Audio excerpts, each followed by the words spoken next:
Hey GenderqueerChat, it's Matt, and running a bit late this week. Sorry about that.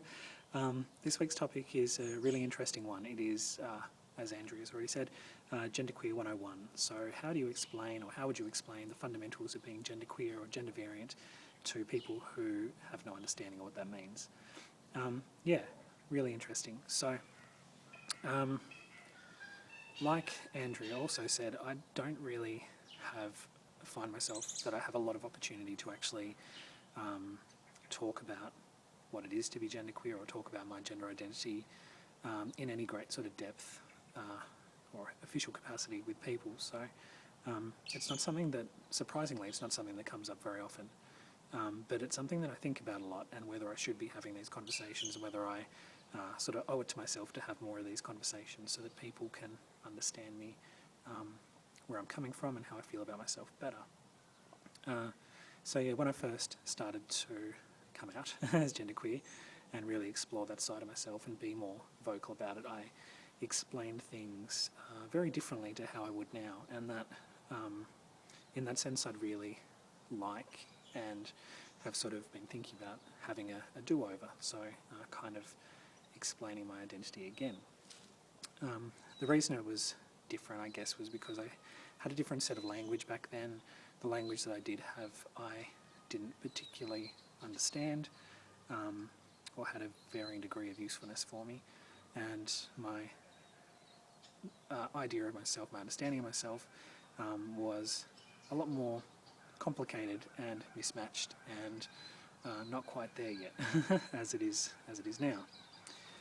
So yeah, I kind of wish I could have a do-over, and if I could, I would definitely do a few things differently. I try and keep things really simple to start with, like explain how I feel about myself and what I think about genderqueer and what that means in a really sort of more simple, easy to understand, less airy-fairy way. Part of how I do that is I wouldn't, for me personally, use the term transgender. And even though I used that term when I first came out, and even though I do identify as transgender, my understanding of that term and use of that term for myself is vastly different to what it used to be. And so when I would explain it to people, I think it had connotations, and people have their own understandings of what that term means. If somebody sort of was part of the LGBT community and maybe understood that transgender is can be used as an umbrella term and doesn't necessarily mean directly one of these other kind of identities that people usually associate with it, then I'd feel comfortable about using that term. But for ease and simplicity, I think I'd leave that out of it. So that's one thing I'd definitely change. I'd explain genderqueer. Actually, I'd probably refer people to Wikipedia, because I really like the definition of genderqueer that's on Wikipedia at the moment. It gives like 4 or 5 dot points and explains it quite simply. So, explains that genderqueer is a sort of catch-all term for identities that fall out of other things and just strictly male or female. People who identify as both male and female, a combination or a mix of both. People who identify as neither male or female, or people who identify as a third gender.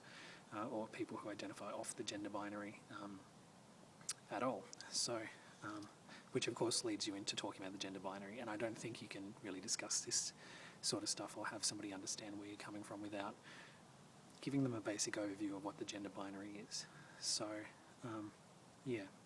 The way I'd explain that, again, I'd keep it really simple. I'd probably look at it as a sort of spectrum kind of model. I know that's contentious and not useful in some respects, but I definitely found that model really helpful in my coming to terms with genderqueer and gender variancy, and I find that that's probably a useful way of explaining it, using the two polar opposites of male and female and explaining that there's all that wiggle room in between where people can situate themselves and feel like they identify with.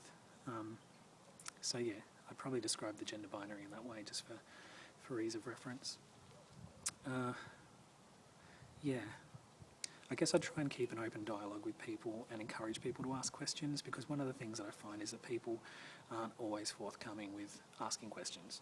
Now, whether that means they don't understand, or they're not interested, or they just take what you say at face value and just accept it and don't feel they need to query it, most of the time people don't ask questions. That can be disconcerting because you're not sure what other people are thinking or what they take away from what you've said, what their interpretation or understanding of it is, especially if you're using terms like transgender, which could be loaded for some people and could have different meanings and bring up different connotations. So yeah, I try and keep it simple so that people could feel like they could ask questions and hopefully have it more of a conversation and a interaction rather than just a crazy statement that comes out at the wrong time in the wrong place, which is how my previous coming out jobs have tended to be. So yeah. Also for me personally, and one of the points on this Wikipedia definition is about the sort of interactions or intersections between gender and sexuality, gender identity and sexual identity. And for most people, of course, there's that distinct difference between those two things, and I would, of course, explain that just because you identify as a gender other than male or female doesn't mean you're necessarily gay. The genderqueer people, trans people, gender variant people can identify and have sexual identity experiences on a whole range of things, just like cisgender people can have. So, but I would point that out on Wikipedia from my perspective, because that is actually a big part of how I identify, and there's nothing wrong with that, but it's not what everyone experiences. And yeah, I guess that's the thing. It's you need to explain to people what genderqueer is and what it can mean for people, but also what it means for you personally. So yeah, if I could have a do-over, that's what I'd do.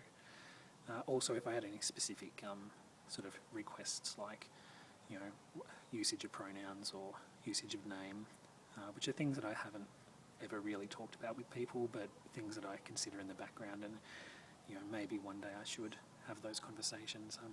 Hopefully, building up more of a rapport and being able to discuss it in a not so confronting, weirdo manner. You can get those things across too. So, yeah, very interesting topic. And bonus question this week is, what's on your bucket list? So, what's one thing you want to do before you die? And for me, that's really simple. I want to write a book. I've always wanted to write a book, and specifically, I'd like to write like young adult fiction, but I'm bendable on that.